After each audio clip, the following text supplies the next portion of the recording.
How you doing, Johnny? Good. Thanks for joining us today. I'm excited. We're excited. So did you like The Power of the Dog? I haven't seen it yet, but Okay, so the I Oh gosh, you're funny. saw Funny it, guy. I saw it twice. Hey guys, so that was a little bit of our pre-show chatter with legendary folk, indie rock, punk, blues, country. I don't know. He is an amazing singer, legendary performer, Johnny Dowd. He's been one of my heroes since I first heard his album in the late 90s in Mojo Magazine, Rolling Stone, Spin. He's a musician that's been acclaimed in his hometown of Ithaca and across the world for many years. And we're so incredibly fortunate and blessed to have him today. Me and Phoebe saw him recently in Ithaca and connected with him. And that is why he's talking about the power of the dog today. That's our episode, The Power of the Dog. It's a show that goes over a lot of themes, homosexuality, brothers, mothers, the Old West, the changing of the times from the 1920s to today, with where they had cars and horses at the same time. It's a confusing movie, The Power of the Dog, and I think we had a great episode, and I hope you enjoy what we did with it. And now back to the episode already in progress. Phoebe, we just finished watching The Power of the Dog, and I'm embarrassed. I didn't know that was a Bible verse. Did you know that was a Bible verse? I didn't. I guess I didn't pay attention in church. Wow. I went to Bible school in Rochester, New York, too, so this is bad. It's in Psalms, I think. Deliver us from the sword and the power of the dog. Mm-hmm. So, wow, super scary movie. The Lord did not deliver them, but maybe he delivered Rose from Phil, who was super scary. Anyway, incredible movie. Mm-hmm. Beautiful. Yeah. And we have a wonderful guest today, Johnny Dowd. We're going to introduce him in just a second. And any thoughts before our theme song rolls? I mean, honestly, I'm just so excited to talk to Johnny Dowd and hear his song, Rose. That's all I'm excited about. Okay. I think everyone will be excited about that. It's an amazing song. We got to hear Johnny a few weeks ago play in Ithaca on the last stop of his tour in the Brookton Market. Well, it wasn't Amazing. Ithaca. It was next door to Ithaca. It was amazing. Yeah, it was. Thanks so much, everybody. And here's our theme song. They yell about directors, yell about the plot, yell about the acting, but they also talk a lot. But mostly Joshua and Phoebe yell about the movies. Welcome back to Joshua and Phoebe Yell About Movies. Phoebe. Joshua? Yes, we're back. We have an incredible guest today. Phoebe, would you like to do the honors of introducing our guest? This is Johnny Dowd, the one and only. Yes, live from Ithaca, New York. The man, the legend himself. And he's got some new music. He does have some new music. Is the world ready, is the question. They should be. I mean, it's incredible. We were blown away a few weeks ago, weren't we? It just gets better and better. It just gets better and better. Yep. I've been telling her about you. About how you've been playing music for years, but you didn't record your first album until the age of 50, and you run a moving company, and we just think your story is so great. Anyway, Johnny, is that true, Johnny? Is that true? Is that true, Johnny?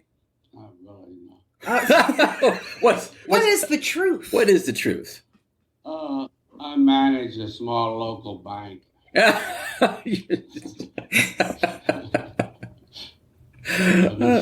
I'm in real estate, basically. Those are okay. Export. Wow, those are three different careers in one. What an interesting bank it must be. No, your story is right. Oh yeah, you're accurate. Yeah, well, I feel like after seeing you in person, you have a little bit of Will Rogers in you. These tall tales that sort of make up your stories, and then. That's a lot of sorrow in your songs for one person. So I feel like even Conway Twitty makes an appearance. Yeah, he did. You want to be a rock star like Conway Twitty. So anyway, that's why we thought of you for this deep, scary movie, Power of the Dog. It's deep, it's scary. There's a big story there. Yeah, I really liked it. Script was great. Cinematography was great. The acting was great. The acting was great, except they didn't really sound like people from that era Oh, really? to me. Okay. Which kind of I mean, they're great actors. They acted great, but like if you see a movie like Robin Hood, when Kevin Costner was Robin Hood, Sure. and he's saying like, "Well, go forth." Right. Like, the British, everybody else in the cast is British, so they're saying, "Come forth." Yes, the accents were off. Although I was listening to Benedict Cumberbatch very closely to see if he slipped back into his English accent once, which he didn't. I don't know. Did you catch him? I don't know. Which one is he? He's Phil, the guy that, well, spoiler gets, Okay, see, that's what I'm saying. I didn't even know that. But he doesn't sound like an American. He sounds like somebody who sounds like an American. Oh, well, you're picking up on it because he's English. All right. Yeah. Well, was it everybody in the cast that you thought sounded a little off for the time period, or? Everybody but the young kid, the son, totally strong. Yeah. Peter, what? But I really liked the movie. Yeah. Well. What in particular did you like about it? What spoke to you the most? I think just, it was a love story. It was just a beautiful love story of unrequited love, cast in two guys, Yeah. What difference does it make? Really? Yeah.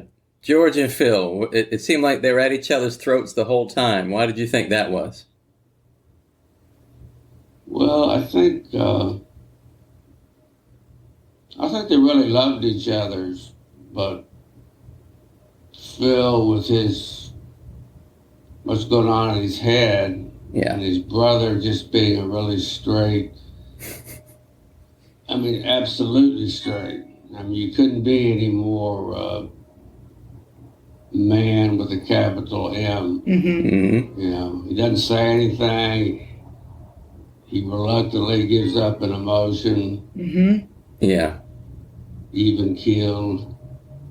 And his brother Phil was more like playing a stereotypical version of a woman from the 50s, sort of semi-hysterical, and just like, what the fuck they're gonna do. It was pretty scary. The last hour, we kept thinking he was going to hang someone. Did the tension grab you at all, like with the music? Yeah. I thought it was going to go that way. And that's what makes her such a great director. She just took it in a totally different way. Because, you would think if it was a Quentin Tarantino movie, he'd have killed every one of those movies. Right. We kept saying to ourselves, somebody's going to die. And then we kept coming up with different scenarios on who and how they were going to die. I thought there was another hanging coming for sure. Yeah, because he was building that rope for him. He kept saying, "Oh, I'm making that rope." I think that rope was a symbol. Yeah? Of what? Of his penis.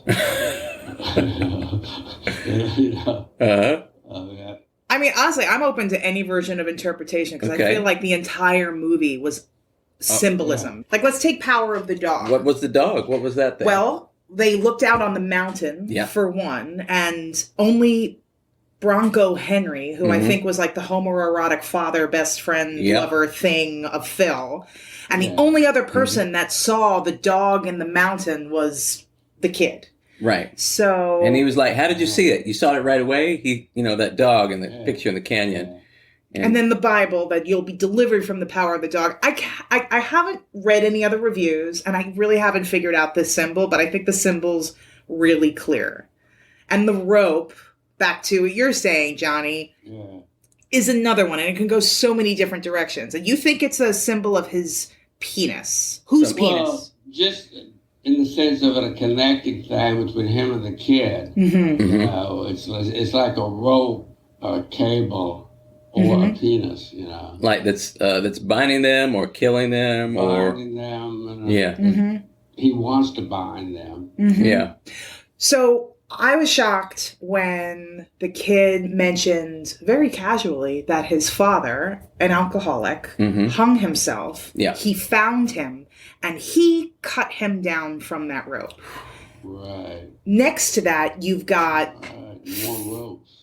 And then you've got Phil braiding a rope, creating a rope, and it's the kid that brings the hide to complete that rope that is apparently, spoiler alert, bathed in anthrax. Yeah. What was that?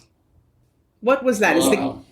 When it came choice between carnal love and love of his mother, he chose his mother, as any good boy should do. Oh. Yeah. So why do you think he killed Phil? Well, because he was fucking with his mother. Yeah, she was terrified of him. Yeah. Well, what do you think changed between Phil and Peter? Like the first half of the movie, him and everybody's making fun of him, and then he terrorizes Rose for the first half of the film, and then his brother George leaves. He becomes friendly with him for a bit. What do you think changed there? Well, I think they were starting to fall in love. Yeah. He was starting to fall in love. Mm-hmm. Well, do you think he saw something of him in himself? Like he said, like maybe that Bronco Henry showed him how to be tough and survive out there. He said he had this line when he was showing him the rope. He said, "Things get lonesome out here if you don't get into the swing of things." Another reference to a rope, a rope can swing. Oh, wow. Yeah. Okay. Maybe. Good catch. Yeah, this too goes to the whole English question of an Englishman playing an American. But was the director or the scriptwriter trying to be ironic by naming this character Bronco Billy? That's something out of a Western comic book or something. Sure, yeah. Bronco Billy just sounds completely made up. Mm-hmm. Yeah. Bronco Henry, Yeah. Bronco Henry, yeah. Yeah, and he had the guys... Was that her saying that I'm being ironic in this movie? that I'm not, I'm just making fun of Americans? Could be. It was a little bit... I like to use the phrase on the nose when something seems too obvious, when he pulls this cloth towel out of his crotch and he bathes in it and it has the initials BH on it. And he was carrying that thing right in his crotch region. And he was always dirty. And then he wouldn't show up to dinner because his brother wanted him to look clean. He didn't. And then finally, about 3/4 of the way through the film, he finally takes a bath for the first time. It gets clean and takes that cloth out with BH on it. Bronco Henry. Mm-hmm.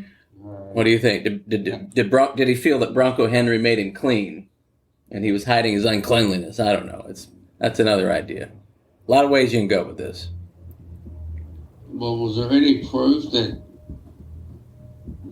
Bronco Henry was a real thing, except what was in Phil's mind? Did anybody else ever talk about Bronco Billy? I'm not sure if he did. They had that plaque on the wall that said... No, I think he talked about it with his brother, Okay. And how did it... The whole story about the horse whispering thing. Yeah. Mm-hmm. He made the bet that a story like that wouldn't be in a Western that you were trying to make historically correct. That's not the kind of thing that would happen. It would only happen in a movie. Mm-hmm. Did you read a lot of those old Western stories like Louis L'Amour? Did you grow up with that kind of thing? Zane Grey, read all the Zane Grey books. Mm-hmm. No, I read a ton of Westerns. When I was growing up, Westerns were all over the TV. Yeah. Gunsmoke, Paladin, Wanted Dead or Alive. Yeah. Bounty Hunter with Steve McQueen. Mm-hmm. You got to see that, man. That's Steve McQueen just what a man. Of all those guys, he was the biggest. What a man. Seriously. What a loss. Fucking man. He's a baller. Yeah. Your music kind of is a great example of Steve McQueen, actually. It's like fully part rock and roll, but fully part like Old West. Like I can hear a song, both being a rocker and on the back of a bucking bronco at the same time, telling high tales from the mountains that only your spirit animals know, Yeah, I like that kind of stuff, like those... like Robert Service, those poems that it's a whole story. Man went into the bar and I love that. Yeah. Like English folk poems. Phoebe, is this a transition to asking Johnny if he'd favor us with a song? Well, let's tell him what we got to hear. I feel very special that we have been able to hear your upcoming album before it was released. Yep. Johnny, you want to tell us a little bit about the new album? Yeah. Made it during the pandemic, during the lockdown. It's pretty simple. I just wrote some songs and Mike and I learned them. And then we recorded them. And then later we had a good friend of mine, Brian Wilson, drum on them. And you had a lady sing on it too. I think that's one of... excuse me, Cam sang. So it was kind of the original Johnny Dowd band. Oh, cool. That was just an accident, really, kind of, but it's a good album. It's a very good album. Very normal. Very normal, you said? Well, you're promoting it. The way you promote it too also makes me think like we're all a bunch of cowboys just sitting around a campfire at the end of a cattle herd. Well, I wrote them, and we learned them, and we sang them. That's it. Are they about the pandemic, or are they just where did you draw from? No, just what you said. I wanted to write a group of songs because I've never been the kind of player that if I went to a party and somebody said, "Hey, here's a guitar, sing us a song," right? Like, I don't know any songs. I don't have songs like that. There's no synthesizer. How am I going to do the song? yeah, but these are just songs that you could play on acoustic guitar at a party. Yeah. Then we ended up electrifying them. Basically, they're just folk tunes. Yeah. Well, we loved them. We did. And we were delighted when we heard this magical song. I mean, all of them are magical, really, but Rose. And I couldn't believe my ears because we were listening to it in preparation for this episode and The Power of the Dog. And I was like, oh, he wrote a song about Rose. This is perfect. So is there any way that Rose in this movie sort of reminds you of Rose in your song? Who is Rose in the song? Who is Rose? Rose. I'd have to check. Originally, the line was, I called her Rosie Pulaski, but then... Detroit girl? Right. That seemed kind of obvious. Yeah. Now, Rose is just, when a woman makes the choice, and it's not you, then you die, and you wish that she would die with you. You love her and hate her in equal measures, You want to be with her forever, but you hate her for choosing someone else. Do you think that's how Phil felt in the movie? That's why he was so mean to her? Bit. Yeah, probably. Yeah, I mean, he definitely had conflicts. He was, I guess he made fun of the girl because he liked her. It's like when you're a kid pulling girls' pigtails in elementary school because you like them, Maybe he didn't know how to be nice to women. I mean, he seemed pretty gay to me, but maybe there was something there about feeling rejected as a man. I don't know. Yeah. I thought it was interesting that he wouldn't wash until he knew he was going to die. Yeah. So maybe he just felt dirty all the time. I don't know, but maybe this is... Yeah. Well, I think the fact that he was actually British and he was having to pretend to be American, I think that was the central complex. You got to see beyond the movie into the actual reality of what's happening there. It's like I think that this. Baldwin and his fucking gun. Oh, I think this song, which I think is called Rose. Mhm. If you remember it, let us know what it is. I think it's Rose. Yep. Rosie. I think that this is the missing song in the soundtrack That's right. for the movie. So with that, Johnny, will you give us a sneak peek on your new album, Through Rosie? Yeah, I have to grab it. Yeah. That's Now, so okay. you take your time. time. We'll just dance while Yeah. we wait. Many a ship I've sailed across the deep blue sea. Many a woman I've loved, but only one loved me. Her name was Rosie O'Grady, but I called her Rose. She kept me warm in the winter chill, when the cold wind blows. The night before I took to sea, to sail to parts unknown. Rose came by, said goodbye. I put a chill to my bones. Goodbye, I said, fare thee well. I said it with a grin. She looked at me with somber eyes.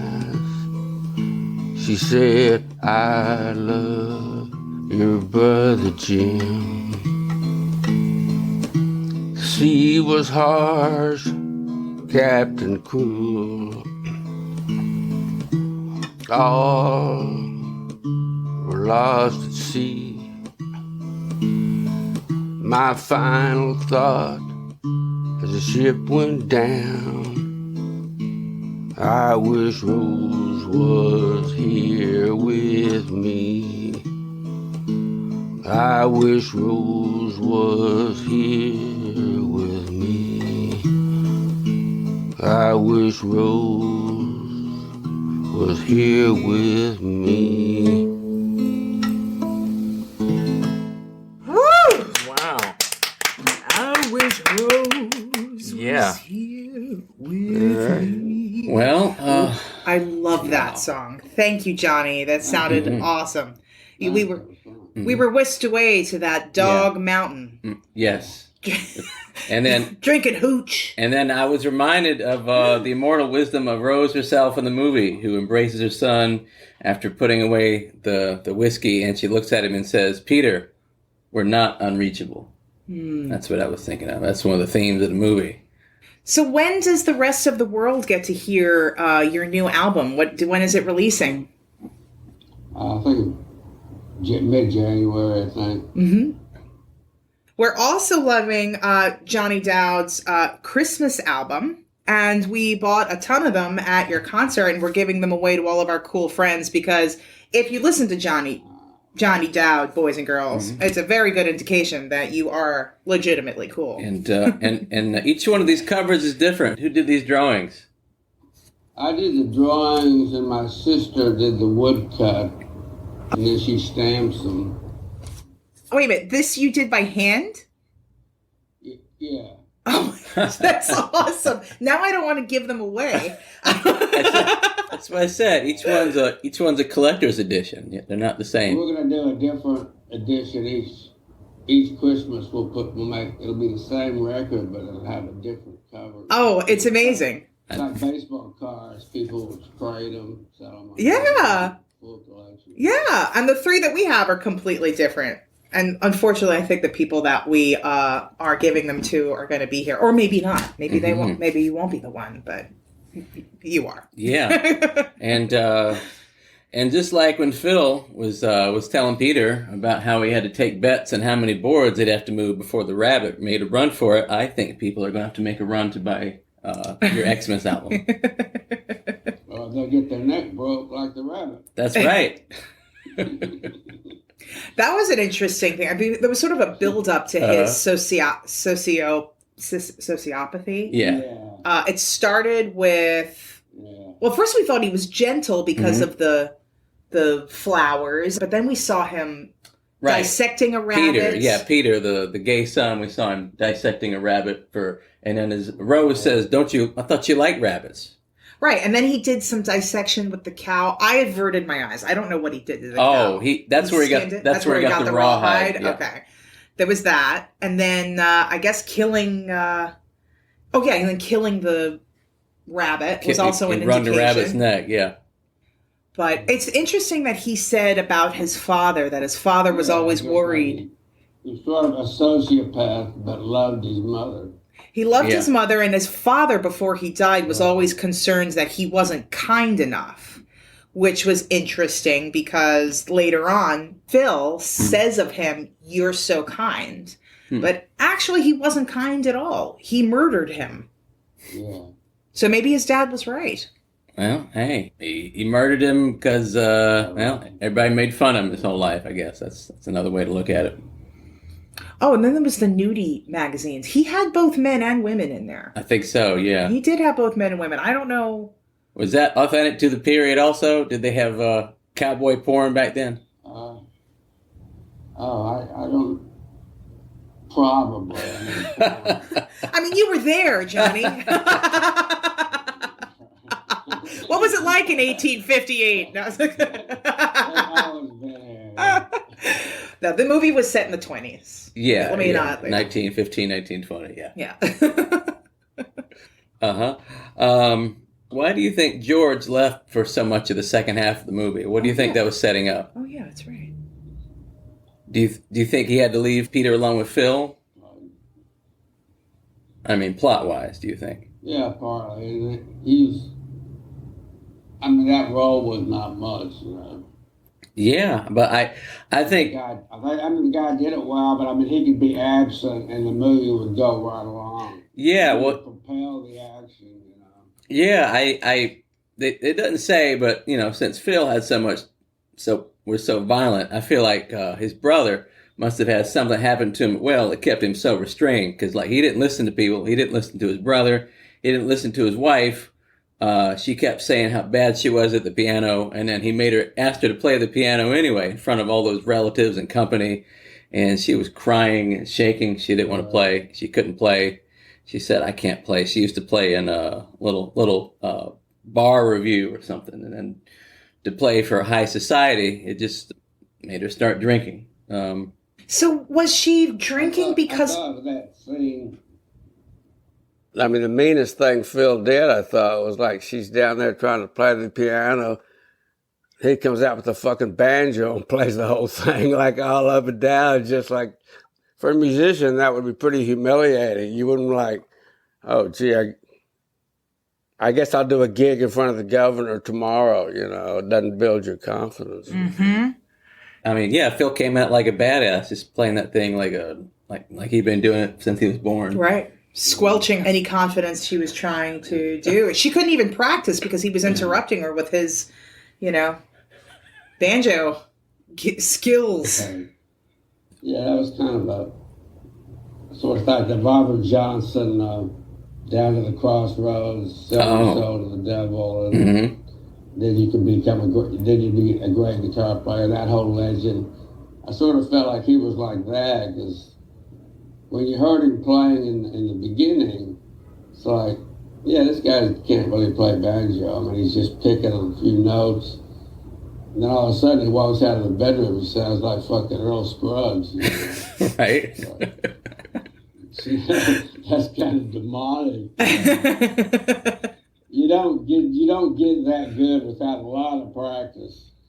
I was surprised he was that good. It sounded like he was tinkering on it before, and then he came out Like when Jimmy Page of the West. And when did he have time to play the fiddle hanging out with all those cowboy friends he had anyway, you know? He's probably the kind of guy, like you go to a party, and you're sitting around the campfire, and this motherfucker's there playing the banjo all night, driving everybody out of their mind. That's why he didn't have any friends, you know. It's just like, God, quit playing the banjo. That was a great scene. Yeah. I love that scene. That was a big moment. That, White, I didn't quite understand why he was trying to burn all those hides instead of selling them or giving them away. What did you think that was about? I didn't get the whole hide thing exactly. Yeah. She gave the hides away to the Indians, the Indian family, who gave her those nice cowhide gloves. And then... It was like, I need these. You know, he had a deep... It wasn't like it was important to it somehow. I don't... But... I didn't... He was going to burn them. Billy was a hide guy or something. Some Bronco Billy. Yeah. I didn't know if he needed them because he wanted power over all of those hides. He had skinned himself to destroy them. But then the kid came through. Peter came through saying, don't worry, I have the hides for the rest of your rope. Yeah. So did he want to burn them or did he need them for the rope? Or did he want to make rope? I'm a little confused by that, actually. Yeah. And what would be wrong with selling them? If they're a ranch, they got to make money somehow, presumably by selling hides, you think, so. Right. Yeah. Right. And why did he have to burn them? That I'm not really sure about. Again, there are so many metaphors over this, and I know that I'm missing at least 180,000 of them. Yep. And then she held on to those cowhide gloves real tight after she passed out drunk, and George takes her up to bed. He tries to take the gloves off, and then she like grabs them really tight, like she needs them. So, do you think there's something to do with? Okay, I'm seeing a little bit of a theme here. He wouldn't wear gloves. Yeah. For a couple of reasons. One, when he was castrating, how many hundreds of cows did he castrate? Close to 200, and his friends are like, "You need to wear gloves." He's like, "I don't need them." So there's that. He also wasn't wearing the gloves when he was moving the logs out of the way, which is why he got that gash in his hand. Yeah. Now, I think that's why he died. Because he was touching with anthrax. I mean...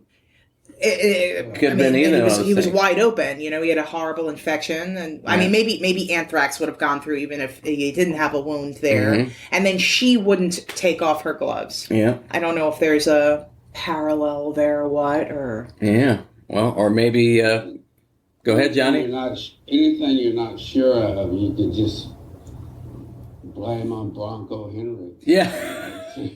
That guy. And like, that's a Bronco Henry thing, you know, with the hides. You don't need to understand it. I mean, this movie was really, there were a lot of homoerotic themes here. A lot of the cowboys frequently had their shirts off. How about the naked? How about fun splashy time? Naked splashy time in the pond. What? But however, I did not feel like this was Brokeback Mountain 2, or that it was like, you know, Call Me by Your Name or anything like that. But there was definitely a through line. Yeah. If only we knew what it was. I don't know. Yeah. Well, you could. I think one thing she's sort of looking at is like, if you look at any classic Western, like Red River, you know, John Wayne, or Clint Eastwood, Unforgiven, or, you know, all those classic cowboy movies, you could look at them through that same homoerotic lens that this movie made more explicit. You know, like the whole battle between Montgomery Clift and John Wayne. It's like, come on. You're right. That was about. You're right. And if we look, I'm actually remembering in the beginning of the movie, they go to a saloon. Right. And everybody seems to be with a woman except Phil. Yeah. And then the next scene is him basically, you know, gay bashing. Right. They're making fun of Peter when he walks in. And then George goes in essentially to comfort or apologize or whatever. And then Phil sort of is hating on him for being with a woman. You know, he's so angry. Mm-hmm. Is that the root of his anger, that he was rejected by women? I don't know. There is a mom? grave in the beginning, though, that says Yeah. Rose and Peter. Was that a flashback?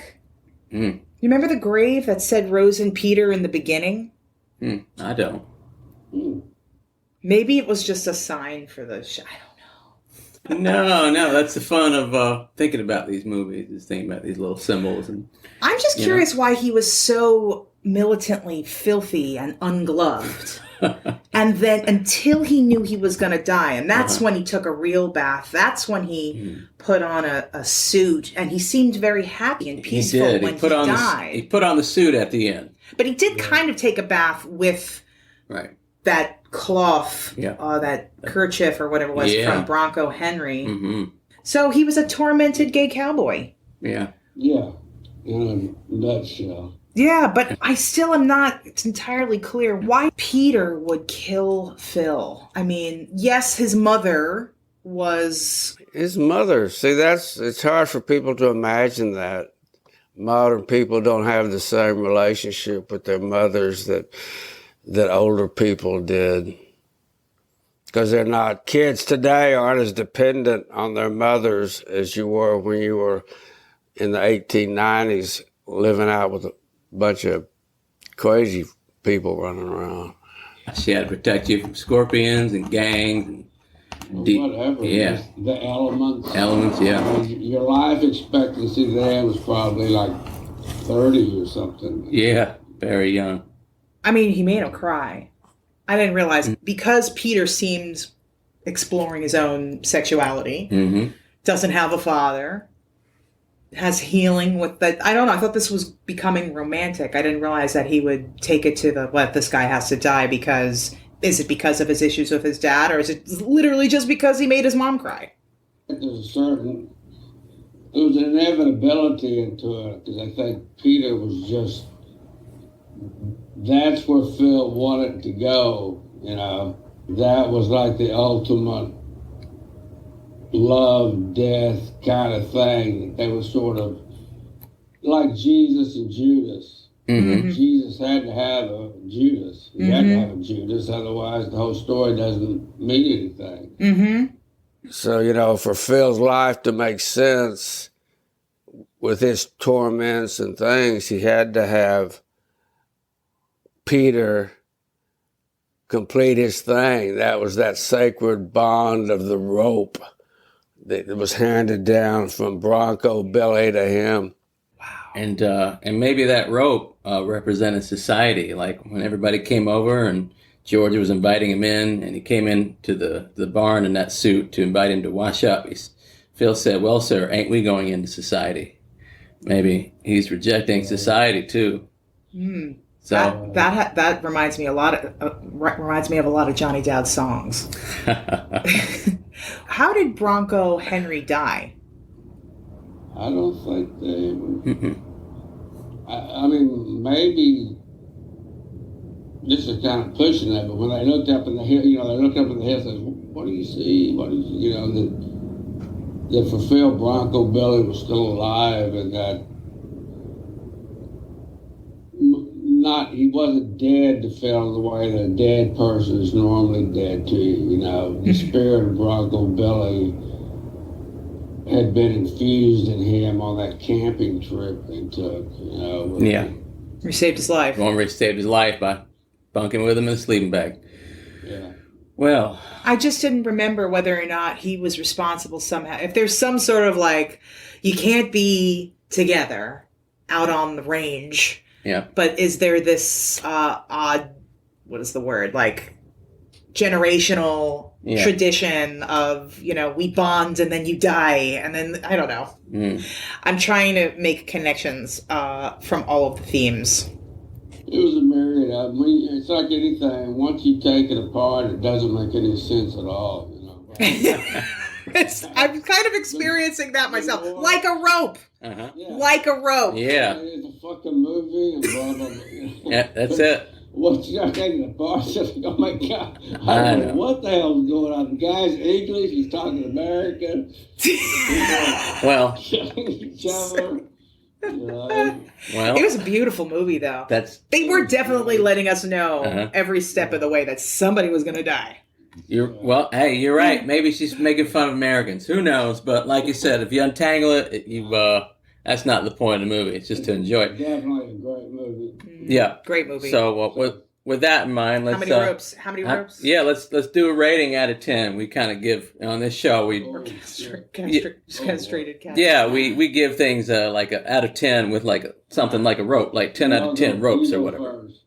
Okay. What did you grade it? Oh, he said you go first. Oh, okay. Sorry, we were talking. I'm gonna give it 9 out of 10 ropes. Wow. 9 out of 10 ropes. I'm gonna take a rope off because I'm confused more after this conversation. Yeah, that's a good point. It was a little confusing. 9 out of 10. Okay. What do you got?